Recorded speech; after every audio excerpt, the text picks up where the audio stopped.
était encore dans ce monde-là, occulte avec ses ancêtres, Abraham n'avait jamais reçu des promesses de Dieu. Alors, il n'avait jamais reçu. Dieu ne s'est jamais manifesté à Abraham pour lui dire quoi que ce soit. Abraham a reçu les promesses de Dieu lorsqu'il a reçu l'appel de Dieu. Alléluia.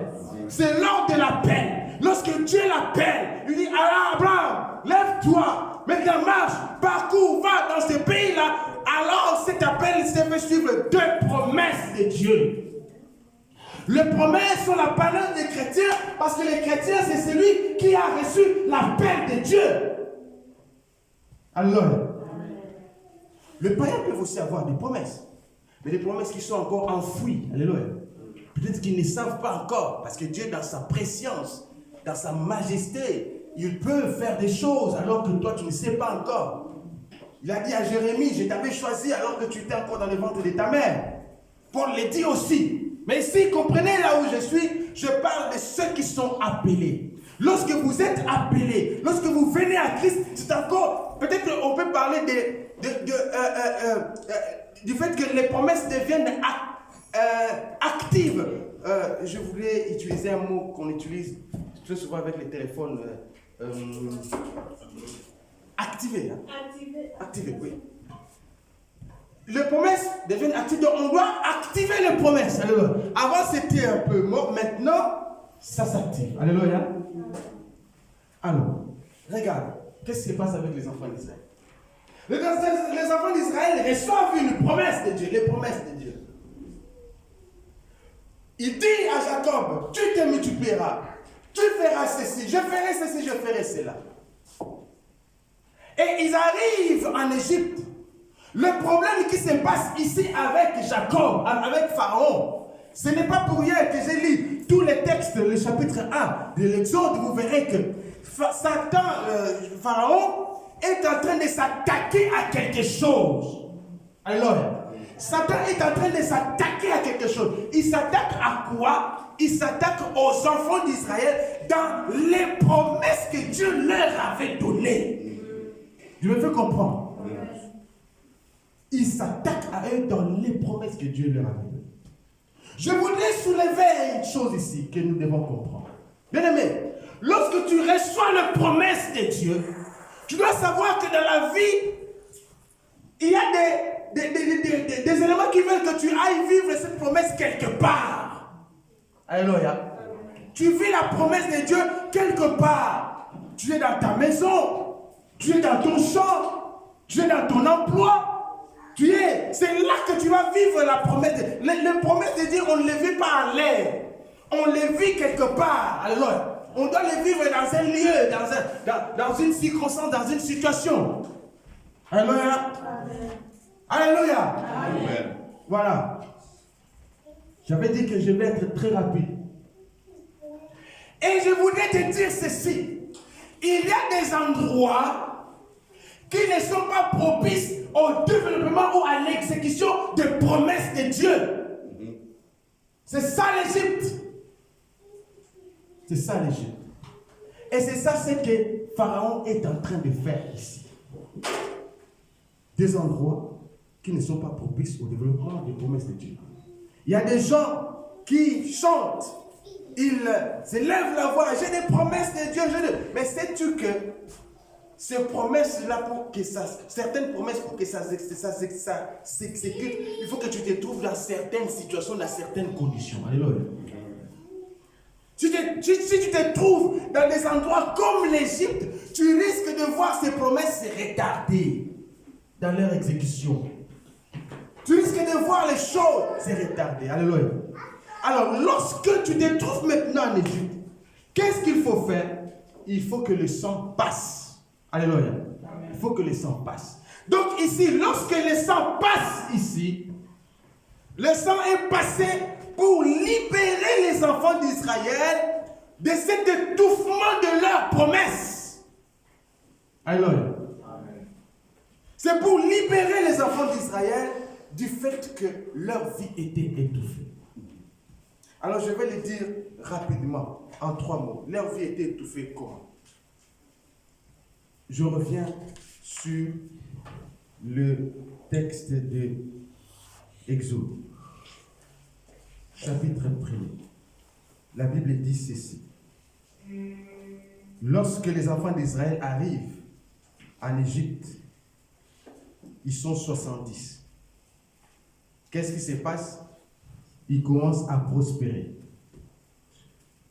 Joseph mourut ainsi que toutes les personnes issues de Jacob étaient au nombre de 70. En tout. Joseph était alors en Égypte. Joseph mourut ainsi que tous ses frères et toute cette génération-là. Les enfants d'Israël furent féconds et multiplièrent. Ils s'accrurent et devinrent de plus en plus puissants. Alléluia. La promesse de Dieu commence à se réaliser dans leur vie. Je ne sais pas à quel niveau se trouve la promesse de Dieu, l'exécution, la réalisation de la promesse de Dieu dans ta vie. Mais le problème ici, c'est qu'il se trouve en Égypte. Il s'éleva sur l'Égypte un nouveau roi qui n'avait point connu Joseph. Il dit à son peuple, voilà les enfants d'Israël qui forment un peuple plus nombreux et plus puissant que nous. Allons, montrons-nous habiles à son égard, empêchons qu'il ne s'accroisse et qu'il survienne une guerre, il ne se joigne à nos ennemis pour nous combattre et sortir ensuite du pays. Le Seigneur dit à Jacob, multiplie-toi, fructifie-toi, mais Pharaon, dont je viens de présenter les caractéristiques qui ressemblent à Satan, dit à ces gens dans leur conciliabule, il dit, empêchons ce peuple pour qu'il s'accroisse. Alléluia. Ça, ce n'est pas un frein qu'on met à votre promesse. C'est un frein que l'on met aux promesses. Parce que Dieu dit, je veux que tu prospères. Je veux que tu avances. Mais il y a quelqu'un qui vient, non, il ne faut pas qu'il avance, il faut le freiner. Il faut le freiner. Qui te freine dans ta vie? Et qui t'a freiné? Qui freine ton développement? Ça, c'est la première chose. C'est que Pharaon est là pour freiner le développement des enfants d'Israël. Alléluia. Pharaon est là pour freiner la prospérité, le progrès de la vie. Bien-aimé, je ne sais pas si l'âge que tu as correspond au niveau de vie ou au niveau de progrès que tu devrais avoir. Je ne sais pas. Il y a des gens, il a 40 ans, il a 50 ans, mais en fait, quand il se regarde, c'est comme si le progrès qu'il a fait, c'est le progrès d'un enfant de 20 ans. Ça dit qu'il est en retard. Il me fait comprendre. Ça sont les réalités. Il faut que ce que toi tu es et ce que tu es devenu correspondent au rythme de progrès que tu devrais connaître dans ta vie. Absolument. Je l'ai toujours dit, bien-aimé, ce principe, Dieu me l'a donné et c'est resté en moi. Comment je vais dire? Observez la nature. Observez la nature. Vous verrez que tout ce qui a souffle de vie, alléluia, tout ce qui, je le répète, je l'ai déjà dit, mais je le répète encore pour que ça rentre. Tout ce qui a soufflé de vie, c'est-à-dire tout ce qui respire. Quand je dis tout ce qui a soufflé de vie, tout ce qui respire, je suis ici. Chez les animaux, les hommes sont aussi considérés comme des animaux. Alléluia. Donc, les animaux, nous les hommes, les plantes et tout ça. Donc, partout où vous pouvez trouver la vie, tout objet qui a soufflé de vie ne connaît qu'un seul principe. C'est le principe de progrès, de progression. Alléluia. Le principe de progression, c'est le principe que Dieu a collé à la vie, à tout ce qui a vie. On ne peut pas parler de la vie lorsqu'il n'y a pas de progrès. Ce principe veut que lorsqu'un fœtus est encore fœtus, ça doit progresser, ça doit croître. Jusqu'à après 9 mois, à un moment donné, ça sort. Après, l'enfant commence à grandir. C'est ça le principe. Ce principe veut que lorsque vous plantez ça doit commencer à sortir, ça doit croître. Alléluia. Et nous disons souvent que lorsque tu vois qu'un enfant ne grandit pas, tu dis quoi? C'est une anomalie, c'est une entorse à ce principe. Paul dit aux Galates, vous courez si bien, et qui vous a arrêté? Oui, il parlait du péché, mais c'est aussi un principe de la vie. Tu courais si bien, bien-aimé. Tu évoluais si bien, mais qui t'a arrêté pour que tu continues à courir? Tu ne peux connaître des arrêts que si tu te trouves en Égypte et qu'il y a un certain pharaon qui ne t'a pas connu, qui n'a pas connu les promesses que le Seigneur t'a données. Nous, avec Satan, il n'y a pas d'amitié, il n'y a rien. Lui ne connaît pas parce que nos affaires, ce ne sont même pas ses affaires. Mais puisqu'il sait que ce ne sont pas ses affaires, il nous bloque dans notre progrès. Alléluia. Qui te bloque. Ça, c'est la première chose qu'on voit en Égypte. Deuxième chose, je dirais 3 et puis je vais finir. Deuxième chose. Donc il dit à son peuple, voilà les enfants d'Israël qui forment un peuple plus nombreux et plus puissant que nous. Allons, montrons-nous habiles à son égard, empêchons qu'il ne s'accroisse et que s'il survient une guerre, il ne se joigne à nos ennemis pour nous combattre et sortir ensuite du pays. Et l'on établit sur lui des chefs de corvée, afin de l'accabler des travaux pénibles. C'est ainsi qu'il bâtit les villes de Python et de Ramsès pour servir des magasins aux femmes. Alléluia. Chaque peuple, c'est comme une femme. Alléluia. Chaque peuple, c'est comme une femme. Une femme, quand tu la maries, elle est chez elle à la maison, elle veut disposer de sa maison. Alléluia. Elle veut se sentir, c'est elle qui est la maîtresse, si vous voulez. Maîtresse, pas péjorativement, je ne suis pas dans les termes péjoratifs, mais c'est elle qui est là. Tu ne peux pas empêcher à une femme d'aller à la cuisine. Parce que la cuisine, c'est comme son bureau. Alléluia. Et lorsqu'elle est à la maison, l'exemple des femmes, ce n'est qu'un exemple que je prends. Lorsqu'elle est à la maison, elle va commencer à bâtir sa maison. C'est comme ça qu'on dit, la femme bâtit sa maison. Elle va commencer à bâtir sa maison. Alléluia. Elle va tout faire. Moi, lorsque j'étais encore célibataire, lorsque j'ai rencontré mon épouse, moi, chez moi, à la maison, c'était encore...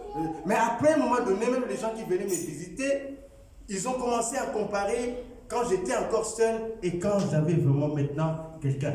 Ils ont commencé à remarquer, oh, mais hier, il n'y avait pas de cuillères. Maintenant, il y a des cuillères. Hier, il n'y avait pas de chaises. Tu vois, le fait de mettre une chaise, le fait de mettre une cuillère. Après, j'ai acheté un congélateur parce qu'elle était là. Alors, je travaille déjà, mais il y a des choses pour moi. Mais elle, non, il faut que c'est il faut. Donc, c'est ça, ce qu'on appelle bâtir. Alléluia. Et lorsqu'on bâtit pour qui? On bâtit pour soi. On bâtit pour soi. On bâtit pour que ça te profite. Les enfants d'Israël comme peuple sont appelés aussi à bâtir leur vie. Un peuple, lorsqu'il est dans un territoire, il va construire des villes. Il doit faire des choses. Mais le problème ici, c'est que lorsque vous êtes en Égypte, est-ce que vous bâtissez? Oui. Vous bâtissez. Alléluia. Est-ce que vous construisez? Oui. Vous construisez. Est-ce que vous cherchez des briques? Oui. Est-ce que même vous savez, vous avez l'expertise de pouvoir construire des maisons? Oui. Vous le savez. Vous les avez. Parce que vous le faites. Mais le problème, c'est que vous bâtissez pour les autres. Alléluia. Vous bâtissez pour les autres. Tous vos efforts sont concentrés et ce sont les autres qui en profitent. Lorsque tu connais ce genre de choses, sache que tu es encore en Égypte. Il y a des gens qui fournissent des efforts de la vie, mais quand ils regardent, oh, mais ma kambo ngana salaka, pourquoi ils profitent à kanangate?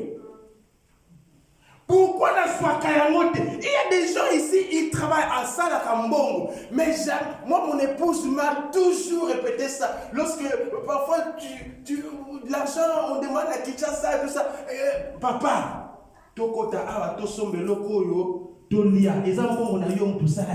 Je vais envoyer. Non, c'est tout. Tu fais l'argent, mais tu n'en profites pas. Et tu te dis que tu es toi. Non. tu es en Égypte. Il y a un pharaon qui s'est levé, qui s'est ligué contre toi et qui t'empêche que tu sois heureux dans ta vie et que tu profites de ce qui te tue. Alléluia. J'écris. Excusez-moi, peut-être ça peut scandaliser certains, mais le Seigneur m'a dit de dire ces choses. Parce que trop, c'est trop. Trop, c'est trop. Vous savez, nous les chrétiens, nous pensons que le fait de devenir chrétien, et c'est bon, Dieu est là, nous avons des promesses, après nous attendons, nous faisons rien. Mais le problème, c'est que nous ne savons pas que peut-être que là où nous attendons ces promesses-là, nous sommes en Égypte. Nous ne sommes pas à Canaan. Il y a un roi qui est là, qui te surveille. Toi, alors que tu ne sais pas, lui te surveille. Il regarde tout ce que tu fais. Et il mise sur toi. Alléluia. Tous les efforts que tu fais, il les ravisse. J'ai toujours dit aux gens, je crois que nous tous ici, nous sommes venus du Congo. Nous connaissons un peu le Congo. J'ai toujours dit aux gens, vous savez pourquoi on vole au marché central? Pourquoi Bani Barabiso? Pourquoi on vole? Ah, bon. Le Congo, le marché central, c'est un marché. Hein. On est pêcheurs. On ne nous vole pas parce que nous sommes des idiots. Non. On ne nous vole pas parce que toi, tu es femme, tu es... Non. On nous vole parce que le voleur, quand il vient, il te repère de loin. Toi, tu es venu avec ton objectif, tu vas acheter un pain, tu vas acheter, je ne sais pas moi, de l'habit, tout ça. Toi, tu es concentré sur ton objectif. Tu n'as pas conscience qu'il y a quelqu'un qui est en train de te surveiller. Et lui, parce qu'il t'a repéré, il est en train de manigancer. Il suit tous tes pas. Dès qu'il trouve un petit vide, on nous vole très souvent simplement parce que nous n'avons pas conscience qu'il y a quelqu'un à mes côtés qui me surveille. Alléluia. Si toi aussi tu pouvais avoir conscience que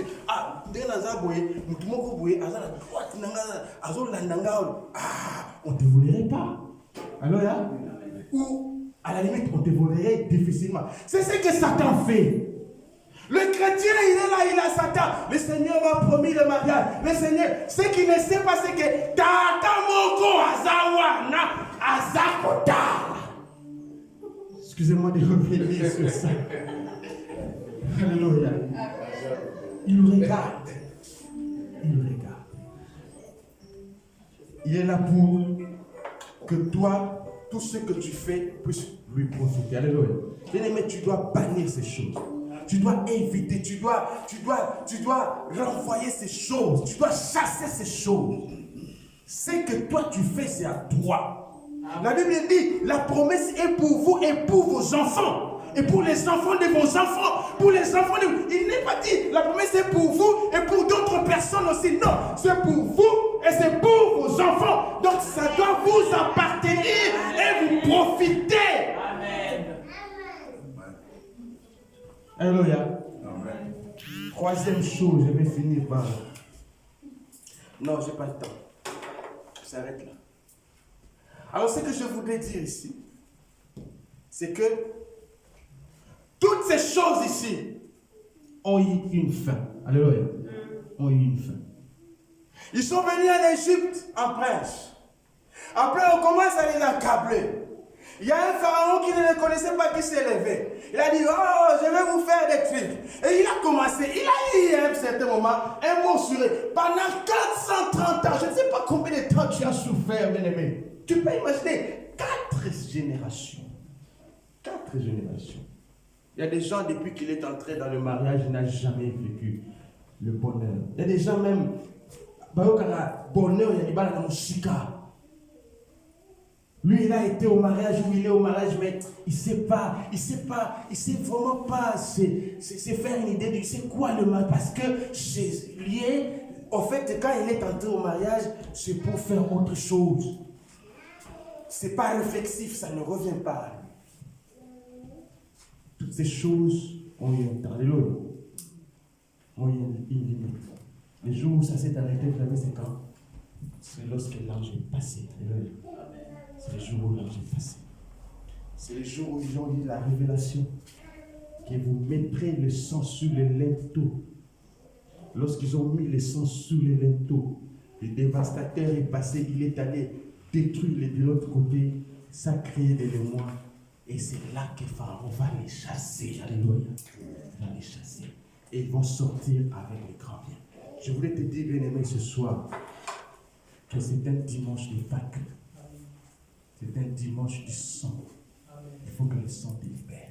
Amen. Il faut que tu sois réellement libéré. C'est fini toutes ces choses. Amen. Qui t'utilise? Qui utilise tes biens? Qui utilise ton intelligence pour que tu travailles sur d'autres et pour d'autres? Tu dois te lever. Alléluia. Pour mettre fin à toutes ces choses. Je résume, j'ai fini par dire ceci. Bien aimé, la vie chrétienne, c'est une vie de promesses. Mais ne t'attends pas seulement au non. Tu peux avoir, il y a beaucoup de gens qui ont reçu des promesses, mais qui soit ne les ont jamais vécues, ou ne les ont jamais vécues qu'en partie. Alléluia. En partie. N'avez-vous pas lu un livre d'Hébreux? Pendant que je parle, si tu peux rentrer en toi-même, tu sens que le Seigneur a parlé, t'a parlé. Tu commences à prier pendant que je suis en train de commenter ce moment de prière. Bien n'as-tu pas lu dans le livre d'Hébreux? Ils sont en train de commenter, ils ont dit certaines personnes, même Jésus-Christ disait à ses disciples, beaucoup de gens ont cherché à voir ce que vous voyez, mais ils ne l'ont pas vu. Alléluia. Ils ne l'ont pas vu. Dans l'Hébreu, il est dit certaines personnes ont cherché à voir ces choses, mais ils les ont saluées de loin. Ils les ont saluées de loin. Non, ne salue pas tes promesses de loin. Il faut que ces choses s'arrêtent. Tu pries le Seigneur. Oh Jésus,